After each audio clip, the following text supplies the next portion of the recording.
STMK Radio 100. You're listening to Stop the Madness, Keep It 100 with your host, Sean L. Let and Tone the Stone on STMK Radio 100. 100.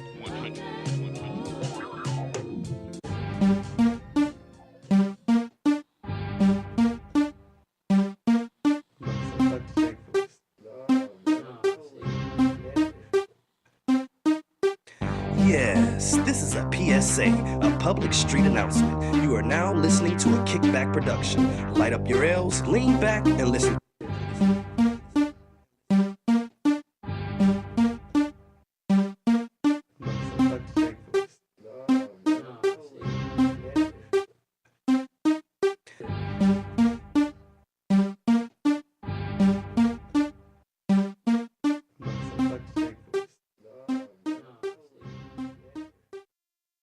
In Studio 51 with us tonight is a young man who has done public service for 16 years, and now he's going to up his game.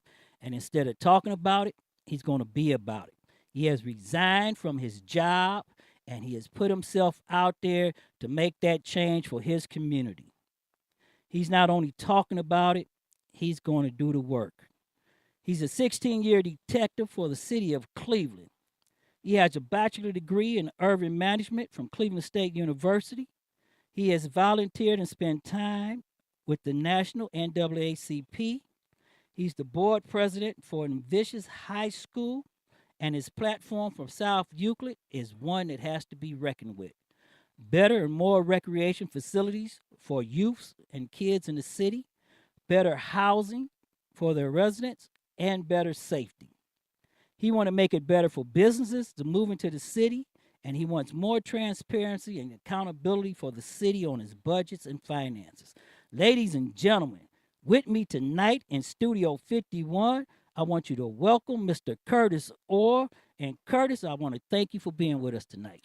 Sir, thank you so much for having me here. I'm glad to be here, and I'm here for this. I'm ready for this. That's good, Curtis. Just do me one more favor. Sure, what's that? Just come up close to the mic and say that one more time. Okay. I want to say thank you very much for having me here. I'm looking forward to this interview. Okay, Curtis. What we want to know is what made you run for city council? Okay. Well, first of all, I moved to the city, and I really like the city where I currently live, and I wanted to be able to make a change. The current city council person, Ed Ikove, he's been on the job for almost 20 plus years, and we talked about it, and he decided to endorse me as well. And there are a lot of things that are happening in the city, and I would like to be able to have a part in the city changing. Tell us a little bit about your platform. Okay. Well, I have three main things that I have issues with, not issues, but that I'm looking to change or fix, which are safety, housing, and the budget.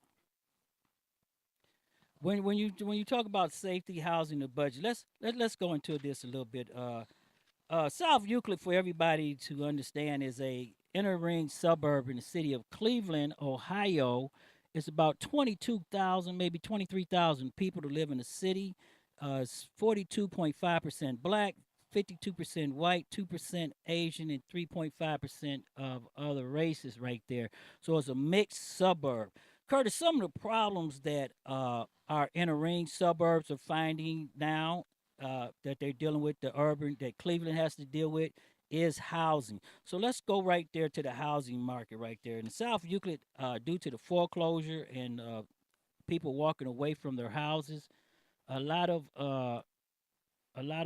houses was foreclosed on, and 60 to 70 houses had to be demolished. What is your goal to stop that from happening? Well, I think because of the mortgage incident some years ago, I think what we have to do is find ways to people want to move back to the city.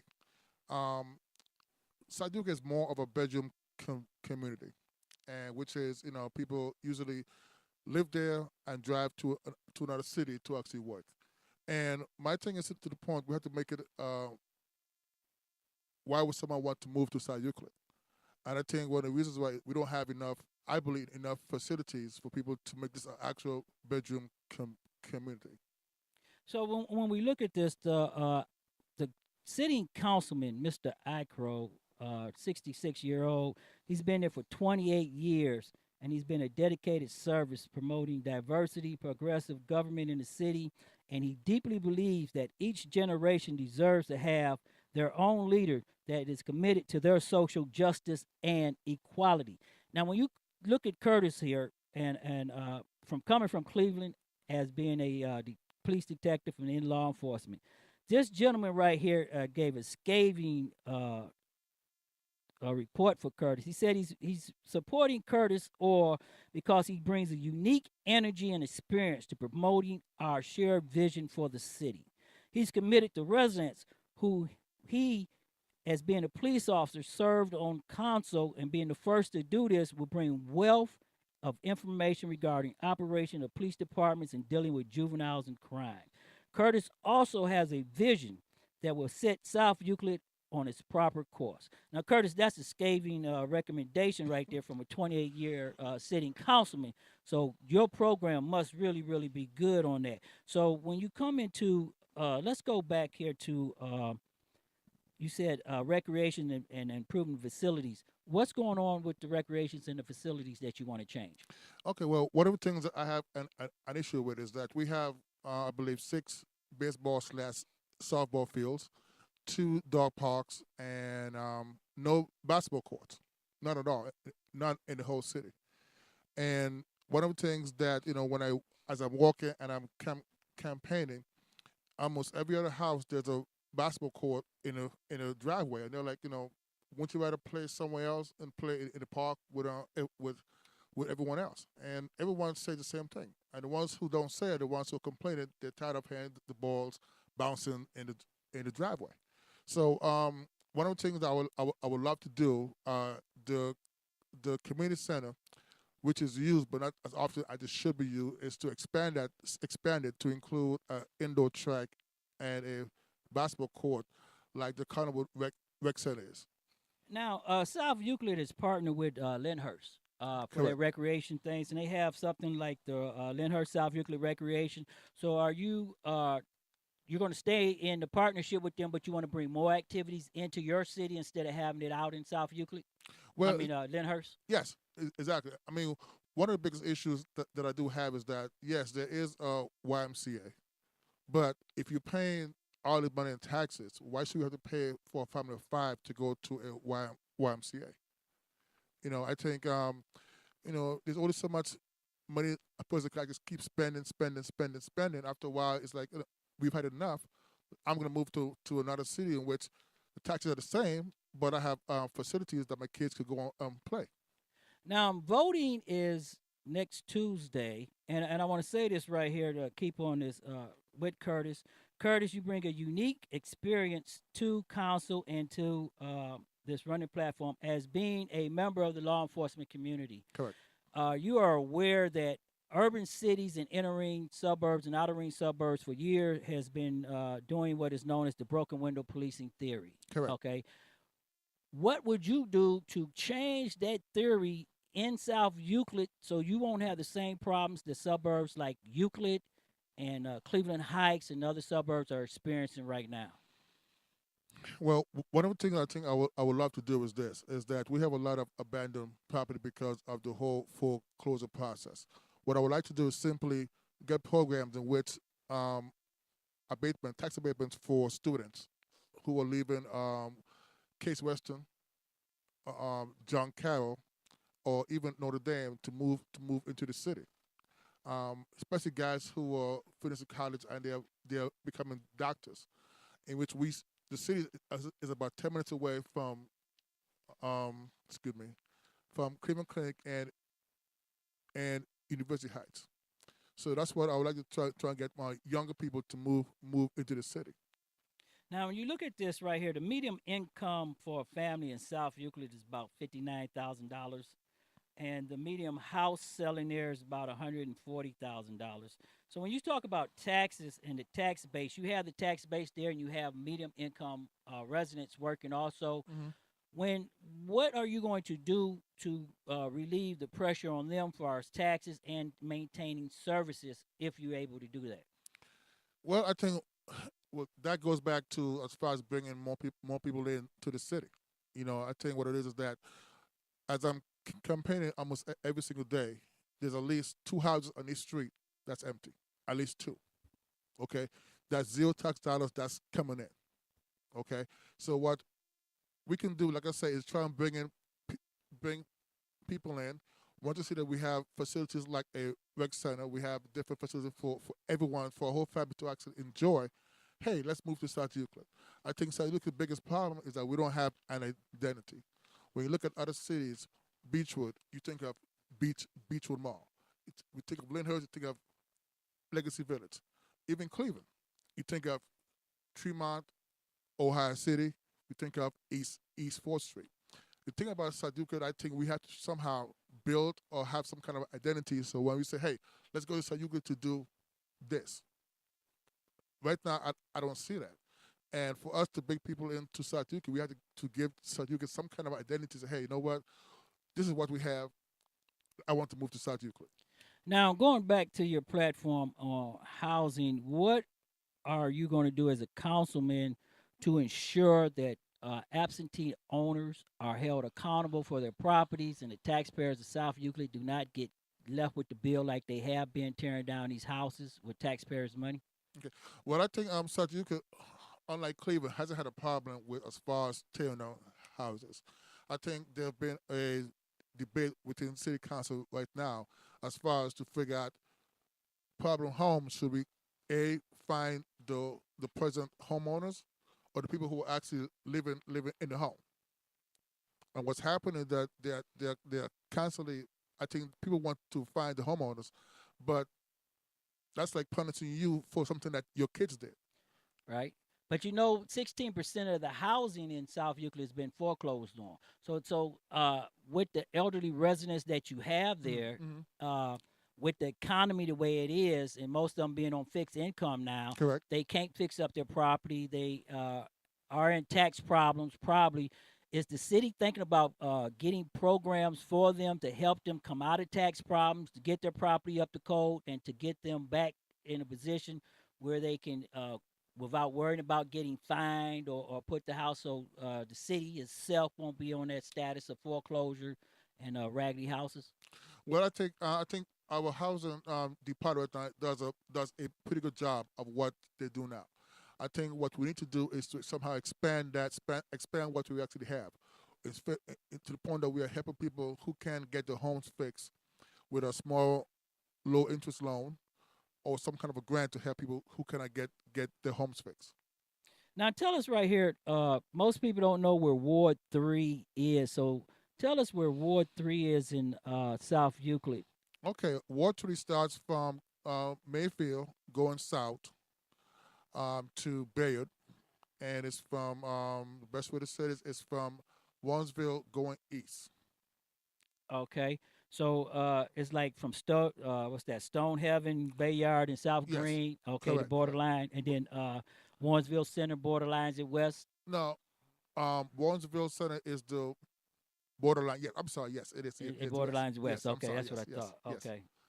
So let me ask you this question right here that everybody's dying to know, and the chat room is there. Hey, I want to welcome Facebook Live, YouTube. In the house with us, I'm going to bring him in early on. We got Mr. Black, Brother Black, on his way to ATL, and Tony Stone is sitting with us. And for everybody that's just joining us, we are interviewing a young man who is not about to talk. He's going to do the action for you. And he quit his job to show everybody in South Euclid that he was for real. And we're talking with Mr. Curtis Orr, a candidate for Ward 3 Council seat in South Euclid. Now, Curtis, everybody want to knows about this. Before we go into the business and stuff, so we might as well take the gloves off and go right here because you want to stop the madness, keep it 100. Okay. Okay. Go ahead. Tony Stone is in the house. You got anything you want to say, Tony Stone?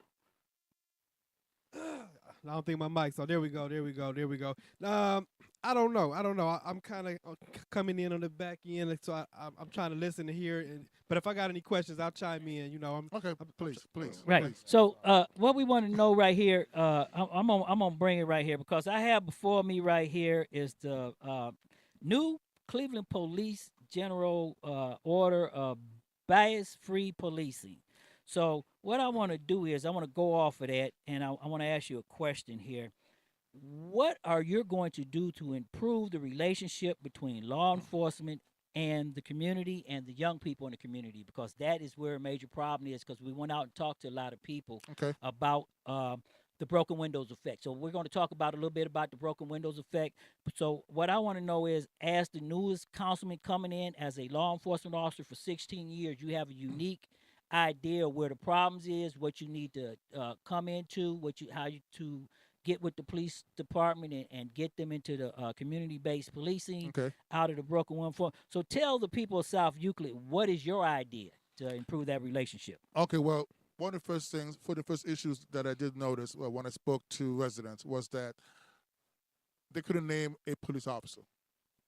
I saw when we been older, we as kids, we all know almost one or two officers as kids. We all knew someone by their name. And one of the things I would like to implement, which we do in Cleveland, is called Park, Walk, and Talk. And that's something in which the officer, a two-man car or a one-man car, will actually park his car, get out, walk the neighborhood, and get to meet the neighbors. This can be done on a daily basis, or even have specific days or hours, like on the weekends, and go where kids are. On the weekends, let's say McDonald's, to the schools, and talk to the kids as far as what is the proper procedures. I think sometimes we have to talk to the parents as well, because sometimes parents have a whole different ideas, and kids get their way how they feel about the police from their parents. Okay. So sometimes there's a huge misunderstanding as far as the way how things are handled. And when I talk to kids, I tell kids, don't do this, don't do that. Don't reach, don't run. Just, hey, stay there, show them your hands, and just listen to whatever the officer says. So it's really time for everybody to really think about this zero tolerance policing. Some departments that went to that, and it's time to really reevaluate that. So let me ask you this question right here. In South Euclid, you have certain ordinance and everything. Would you prefer that instead of people being cited or arrested, that maybe they receive a warning and then go into diversion programs, other than putting them through the system, destroying what we say? Most black males, if they get arrested, they go into the system right away, and now they have a harder time trying to overcome going into the system. Yeah. Um, to make a long story, yes. I met with a professor from Cleveland State some years back, and we discussed traffic tickets. And at the time, I didn't realize how serious it was. For example, you give someone a traffic ticket, he can't afford to pay the ticket. Next thing happens, his license is suspended. Next thing happens, he's driving again, trying to get to work to put food on the table for his kids. He gets stopped by the police again. Now, guess what? He's driving under suspension. His car is now towed. Now he has no car. Now he cannot get to his job, which is probably like 40 minutes away by car alone, but now by bus is not going to be almost an hour and a half. It's less time he's going to be at home with his family. Next thing that happens is that he probably loses his job. I'm not saying that he will turn to a life of crime, but but once you can't get to the good paying job that's an hour outside the city, what's next for him? So to answer your question, yes, I do believe in giving out warnings and going through a diversion type program. Now, when you look at this, also, we're going to stay in law enforcement a little bit. The prison to school pipeline is a big problem in Cleveland, and now the residents from Cleveland are going out to the inner ring suburbs first, which is South Euclid. And for everybody who don't understand, when I say inner ring suburbs, we're talking about South Euclid, Brooklyn Heights, Cleveland Heights, East Cleveland, Shaker, Yes. and all that borderlines on the inner city. So as Cleveland goes, the old saying goes, so do the inner ring suburbs. Correct. And Correct. as when the inner ring suburbs go, so do the outer ring suburbs. So Correct. we all in this together. This is not a racial issue. We all in this together because you can't keep selling your house running because pretty soon the wave is going to catch you and there's nowhere to go. Exactly. Okay. You're right. You're right. So the problem we have with the prison to school pipeline, how would you close that? Wow, that's a very, very good question. One of the things that I've thought about over the years is to when a kid first goes to school from kindergarten, that they get a mentor, someone that like a big brother or big sister that they can talk to at least once a week, someone who's doing the right thing. They're positive. Sometimes kids don't see someone doing the right thing. There's no positive things happening in their life. Trying to have someone, at least for each kid, have someone. Hey, you know what? I'm gonna be his mentor. So when a child feels conflicted, that he feels like he cannot go to his parents are not doing what is considered to be the right thing, there's someone else who gives them a second or third option. Hey, you know what? Don't do this. Don't do that. For example, I still, by the way, I still work for the city of Cleveland. There was an issue here because I wanted to run for public office, Okay. but it's a nonpartisan election outside of Cleveland, so I can do that. Oh, okay. So I'm still in a job. Okay. So I work in white collar crimes now, which means fake checks, credit cards, Financial crime unit. yeah, financial crimes. Okay. So one of the biggest issues that I have is that we have a lot of young kids, 19, 20 years old, getting felonies. Right. You have to realize you catch a fake check for $1, that's a felony. Correct. They don't know that. And then they're done. They're done. They're done. I try to talk to kids, hey, you can't do this. What's so hard about working hard, even if it's for McDonald's or Rally's or wherever it is? What's hard about working hard, and then slowly you get where you need to be. That's where I started. Well, another program I wanted to ask you about is that we had it running here in Cleveland. You should be familiar with it. Patrolman Harper, Lakeisha Harris, Yes. Sergeant Lisa Steele. I think they was all involved, and you know that all the young black males that went into the recruit Explorer program. Explode. There we go. Yes. They all have law enforcement jobs and are moving up, and I'm really proud of those young black men. Yes, And we're yes. going to get some of them on here if we can. That went into law enforcement, moving up, and they had a mentor program like that. So is that something that you would try to bring into the police department in South Euclid to change the outlook of the people that they're policing? Well, you know what? Not just the police department. I mean, yes, I would like to do that, but also the fire department, city hall.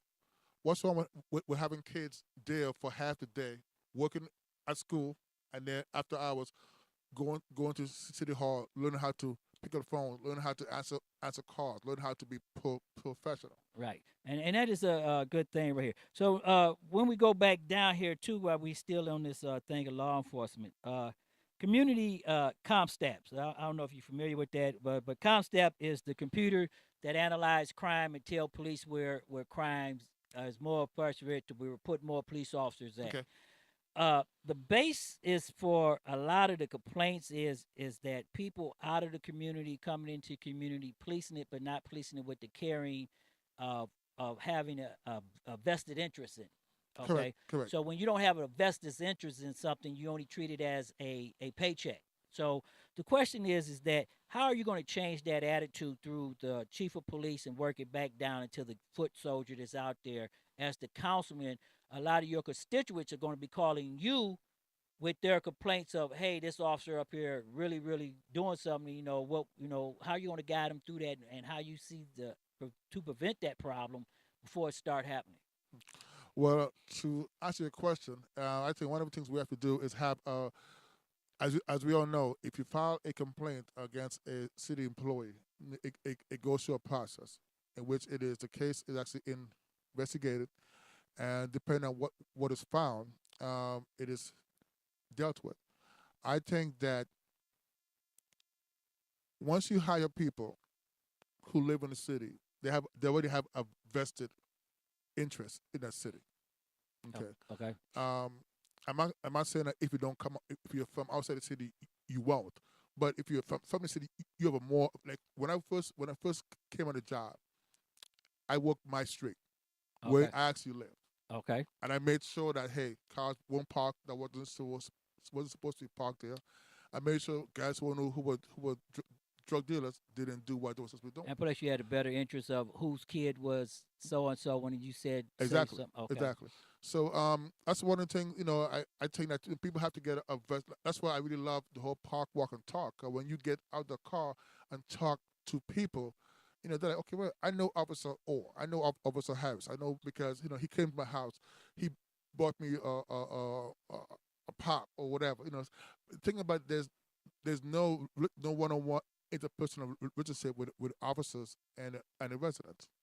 Now you know the cops acronym, what they call them right now. And what we're talking about, people, is cops, community oriented policing and problem solving, Okay. and that's where we want to go into right here.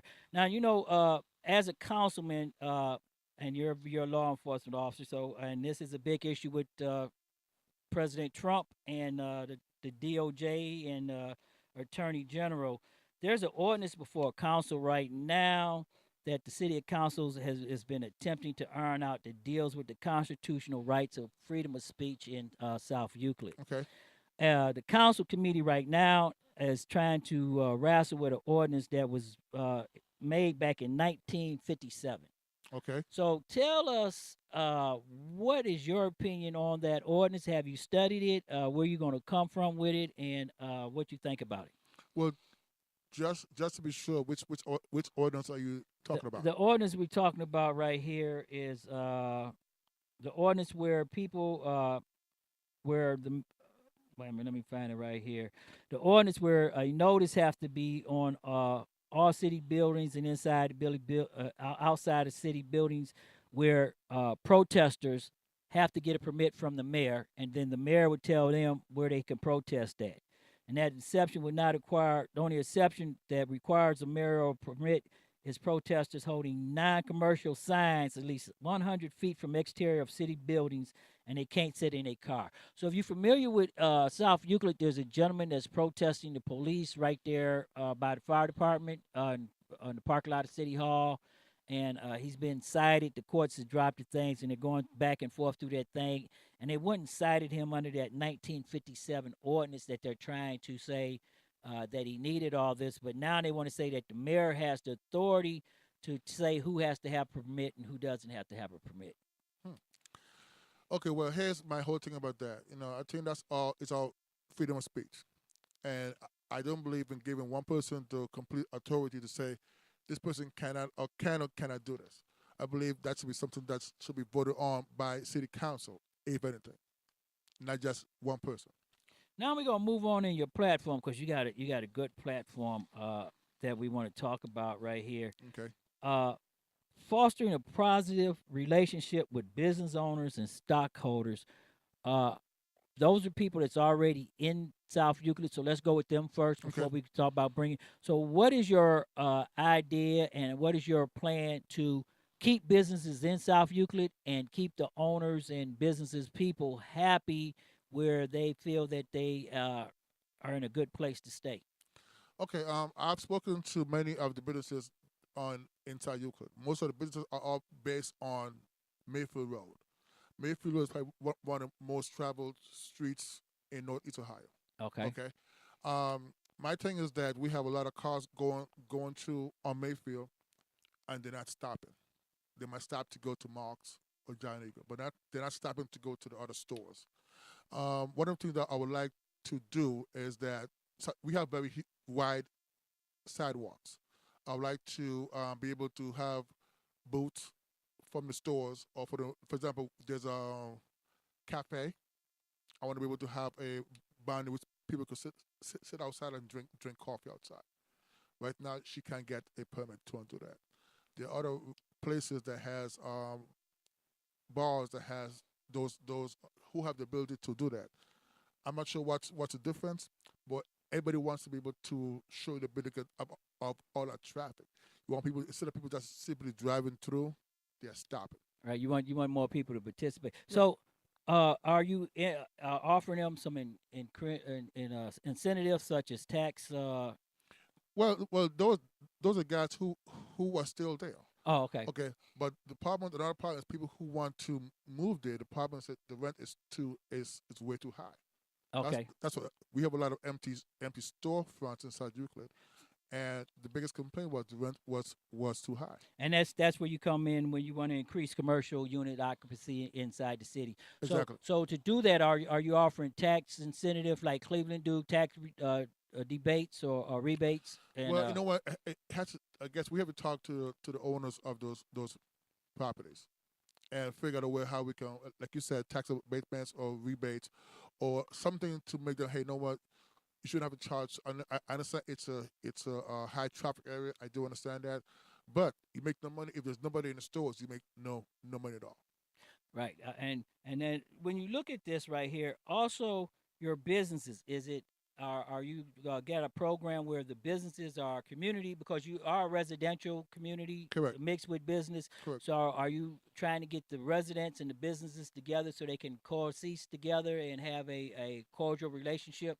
You know, like if you got a bar and they're making a lot of noise over here and you're disturbing the residents, that's not good. But if you have them all together and Well, I think right now the city has a pretty good relationship with the resident when it comes to that. A few months ago, we shut down a bar because it was getting a little bit too rowdy, and there were a couple shots were fired. Honestly, it was. It happened no way, and it was shut down. But there's two other bars that are still there. There are no issues at all, and I think because everyone got the message. welcome there. San Francisco's in the house with us and tied in. And Savannah, Christina, thank you for joining us on Stop the Madness, Keep It 100. Tonight we're talking with a esteemed young man that's going into politics and is going to be about to talk instead of just talking on Facebook and being a keyboard gangster. He's going out to actually take the fight to the streets and get that change that everybody's asking for. We're talking with Curtis Orr, who's the Ward 3 Council candidate for the open seat in South Euclid, Ohio. So, Curtis, let me go right back in here. Let's talk about what everybody want to know: money. What is the transparency and accountability you want the city to give the residents? Hmm.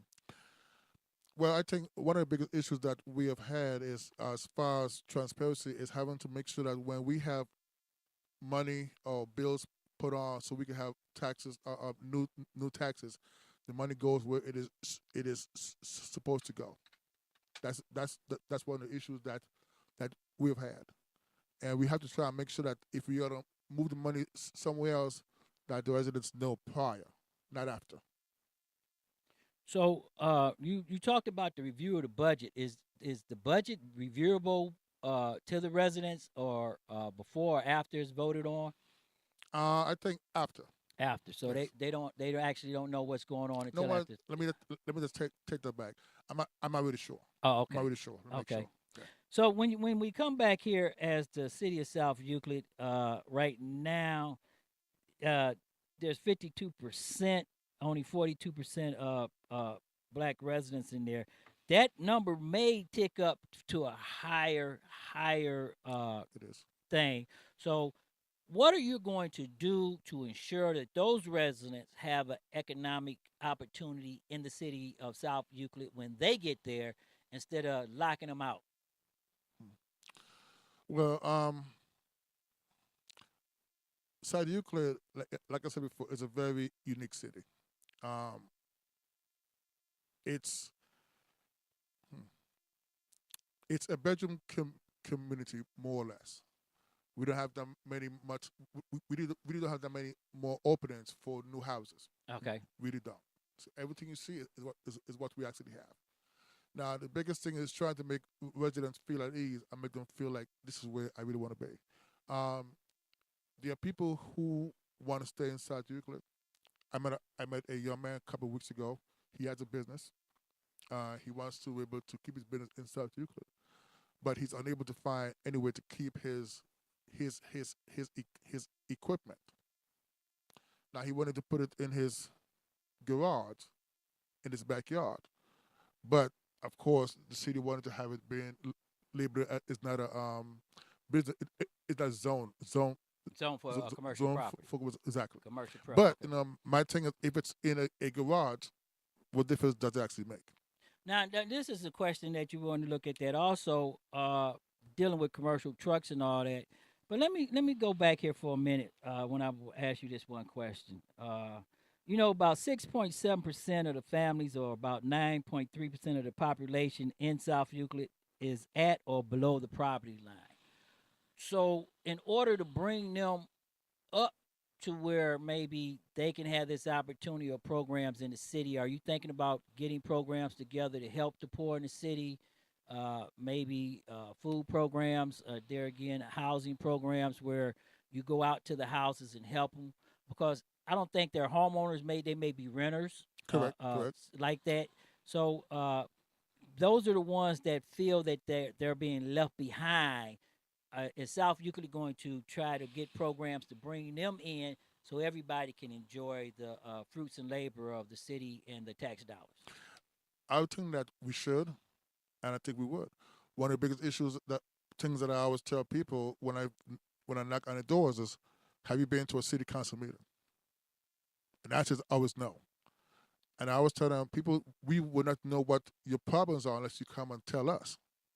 If you feel like this is we need help in our home because I can't afford to fix my gutters, I can't afford to fix my paint or to fix my violation, but you never come and ask city, hey, I'm having issues. Can we have a program set up for this? If the resident do not ask for it, 9 or 10 times you're not going to get it.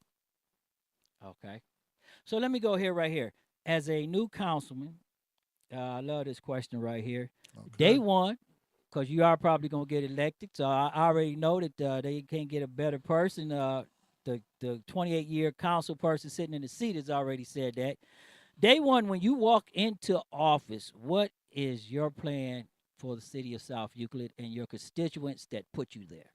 Okay. The first thing I would like to do is this. Sit down with everyone for city council and have a brainstorm of where do you see the city? Number one. Number two, where do you want the city to actually be? How do you want us to be seen? And we work on a plan to get that done. Like I said, the city has no real identity. I'm sure you guys all live in Northeast Ohio, and there are places that you go and okay, hey, I'm going so and so, but I'm going to South Euclid. Then you hear crickets. You want to be, okay, I'm going to South Euclid because just name something. We want to be able to have that. For example, we have Notre Dame College. That's one of the top schools in its division. Okay. Okay. We could possibly be we always have to think big. We could be like how Penn State is, or how Ohio State is. How that city just runs that program runs the city. Okay. Or let's say, hey, let's go to Notre Dame College to watch football. I'm thinking of something, because we need something to bring people to our city. Right, something to bring them in and keep them there. Exactly. So let me ask you this question: the pools that they closed early, are you going to try to find funding to get those back open and stuff? I think that is your pool in the corner of what's that, Monticello Boulevard and Monticello and South. Right. Belleville. Yes. Where the dog park is. Exactly. That pool is used for the kid. It's a kiddie pool, and it's more of a splash park. Okay. And we have a pool right now at Bexley Park, and that one is used, very much, all through the summers. Okay, and then you was talking about other programs for use. What programs are you going to set up for the youth other than sports or something like that, like crafts, Girl Scouts, stuff like that? Well, I think the biggest issue that we have is having programs for the winter months. Right now, we have a new library. Most of the kids hang out there, okay, which is fine. It's okay. But when wintertime comes, the kids aren't going to be hanging out on the corner anymore or hanging out at a store. So we're going to find a way, what can we do with the kids? Like you said, you mentioned the Girl Scouts, Boy Scouts, basketball courts, basketball teams, more football. Try to get more kids to long-term play, something to do. That's why I mentioned the whole thing about having a rec center. On the rec center there, the ASU. So the rec center that South Euclid and Lyndhurst have, that's in the city of Lyndhurst? Yeah, that's actually the YMCA. Oh, okay. So does A South paid program. it's a paid. So Yeah. does South Euclid have a rec center or No. Okay, so you're No, talking we about don't. you're talking about building a rec center in the city for the kids. That's part of my long-term plan. Long term. Okay. Okay. Right now we have a community center, which could be expanded to have a rec center attached to it. Okay, that's the part that we want to get into right there. So you want to actually bring a rec center into the city of South Euclid, and then that's where the programs can start kicking off for the youths in there Yes. to give them something. Okay, Yes. we got that right there, ladies and gentlemen. This young man really needs to be looked out at. Look at his platform; it's a good platform. We're really glad that he's here with Stop the Madness, Keep It 100. And Curtis, I want to ask you this question because we did this with the mayoral candidates, and I just want to say, I'm sitting here and I'm telling to myself, I just don't know about this guy, and I'm not there yet.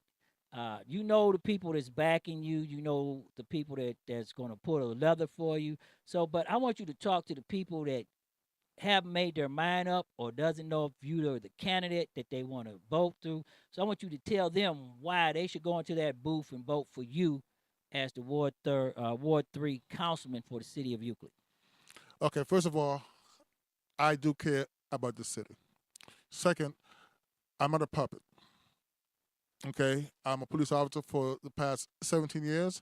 I know how to make tough choices that need to be done. Things that need to be done, I want to be able to make those tough decisions. There's a change in South Euclid, and I want to be at the front of that change. And that's mainly what it boils down to. I'm not a speaker. I'm not a talker. I'm a doer. I'm sorry. That's why I'm here. I'm sitting here, and I'm like, talking doesn't really get you anywhere. Simply just go and do it. And ladies and gentlemen, you heard that right here on Stop the Madness, Keep It 100. One of our own, Curtis Orr, candidate for Ward 3 of the South Euclid Council. Get out Tuesday and vote. No matter what you do, I want you to vote. I want everybody to vote because Jackson wants you to know that if you're not the problem and if you don't vote, you are the problem. Curtis, hey, we appreciate you coming in here with us tonight, man. I really do. It was a pleasure sitting here with you on Stop the Madness. And, hey, we want everybody to know that everything is we were going to be with you when you get in office. We're going to have you back here, and we're going to talk to everybody about that. But tonight, everybody, we have Tone the Stone, the Diamond Boy, in Studio 51 with us. Tone the Stone, what's up with you? What up, Shawnell? What up?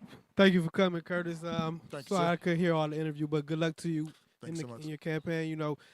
Sean seems to think that you got it. It's a lock. So, I look forward to hearing about the great things you do in the city of South Euclid. Me personally, not being a resident of South Euclid, I hear you talking about the issues like the rec center and the kids playing basketball and the housing issue, which are issues that people take serious. I just feel like you got a good thing going on, with South Euclid. There are things to be done, but you don't have all the serious issues that like the city of Cleveland to deal with. So that's a good thing, in a sense, So good luck with. Well, like I said, what I'm trying to do, I'm trying to at least. Things are gonna happen. Things are gonna change. My thing and every resident thinks to be okay. Let's not try and make this happen here. What do I need to do? What can I do? Right. To make it better. Make it better. Man, and in my impression of South Euclid, like you say, it doesn't have an identity. I think of it. I like it. I got a good impression of it. I think it seems like a great community to live in. It's like I said, it's not all of the issues and drama and headaches that you get in the city. So like it's one of those places where I keep my eyes open as far as making a home someday.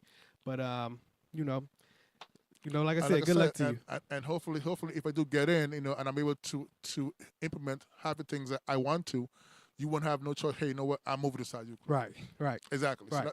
So that's my whole point. Everyone is running to out east to Solon, Twinsburg, Macedonia.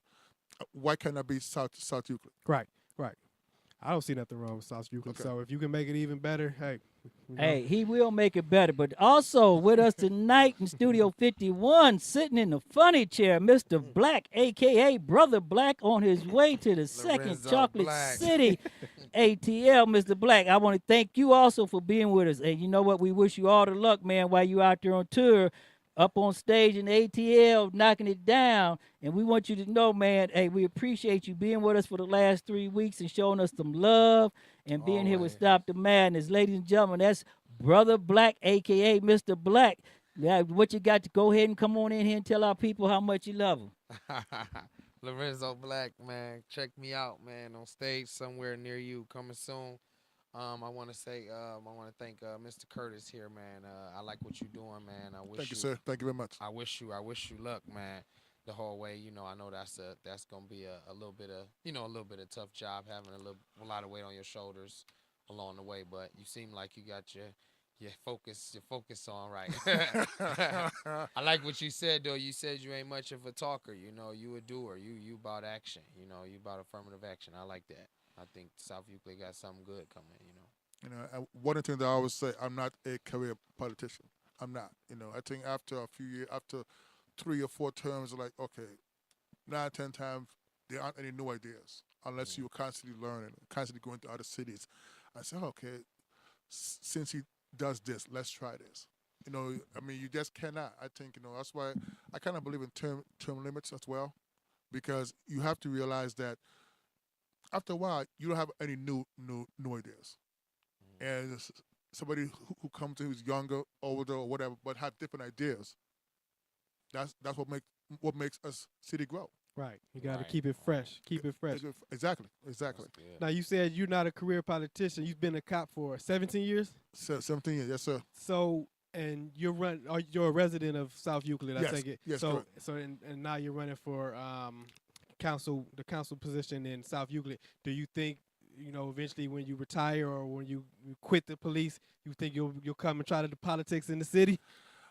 City of Cleveland? Oh yeah. No. Well, first of all, I do like South Euclid a lot. I really do. I wanted to get in politics in Cleveland, but I forgot what it's called. We aren't allowed to. Okay. Oh, because you live in South Euclid. No, he's an No. employee. Because I'm employed of the city of Cleveland. Right. So I can't run for office in the city of Cleveland unless I retire. Right. That's what I'm saying. Like I'm after sorry. you retire, you think you might. No.